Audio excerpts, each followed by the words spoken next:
एक तरफ जहां गाजा में इजरायली सेना हमास के लड़ाकों से उलझी हुई है, तो वहीं उत्तर में लेबनान के हिजबुल्लाह ने इजरायल की नाक में दम कर रखा है।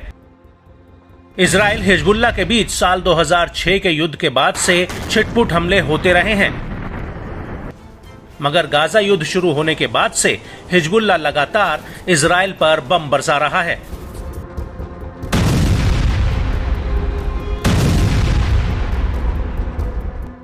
मिडिल ईस्ट में ईरान समर्थित हिजबुल्लाह समूह अब और ताकतवर बनकर सामने आया है।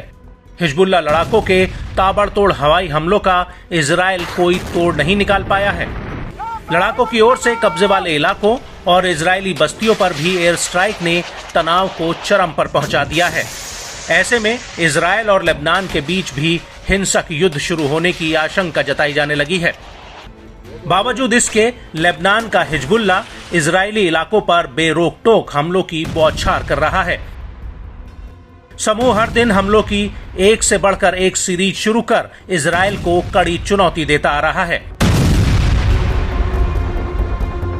एक बार फिर हिजबुल्लाह ने सीधे मिसाइल हमलों से इजरायली जबादानी साइट को निशाना बनाए जाने का दावा किया है। समूह के लड़ाकों ने जोरा में तोपखानों और मिसाइल ठिकानों पर हमलावर ड्रोन के एक स्क्वाड्रन के साथ हवाई हमला किया। समूह ने बताया कि गाजा में फिलिस्तीनियों के समर्थन में और सफद अल बतीख शहर पर इजरायली हमलों के जवाब में ये कार्रवाई की गई। वहीं दक्षिणी लेबनानी लोगों की इजरायली हमलों में हो रही मौतों पर भड़के हिजबुल्लाह चीफ ने बड़ी धमकी दे डाली है।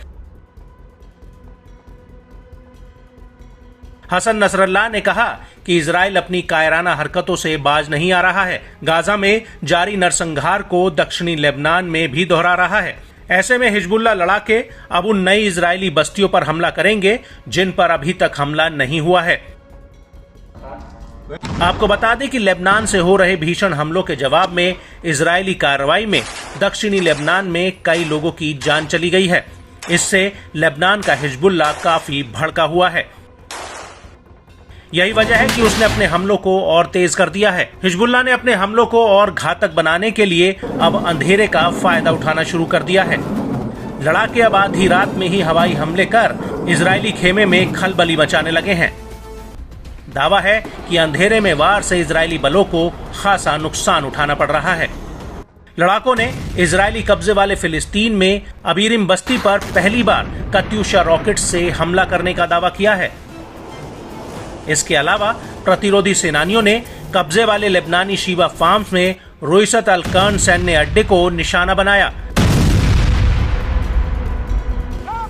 इस दौरान लड़ाकों ने पहली बार अपने यहां बने वेबेल भारी रॉकेट्स का इस्तेमाल किया।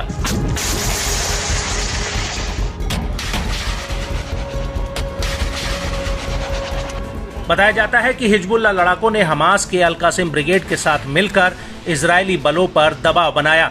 ब्रिगेड ने फिलिस्तीन में एक इजरायली मिलिट्री साइट को निशाना बनाकर लेबनान से रॉकेट बैराज लॉन्च किए। फिलिस्तीनी प्रतिरोधी समूह ने भी आक्रामक तेवर दिखाते हुए ऊपरी गलील के पश्चिमी क्षेत्र में 300वीं शोमेरा ब्रिगेड के कमांड मुख्यालय को रॉकेट से निशाना बनाया। इसके अलावा लड़ाकों ने पहली बार दफना की बस्ती को निशाना बनाने का दावा किया है, जिसमें काफी संख्या में लोग हताहत हुए। एक अन्य ऑपरेशन में लड़ाकों ने अल मनारा साइट के पास तोपखाने के गोले के साथ इजरायली सैनिकों की सभा को निशाना बनाया।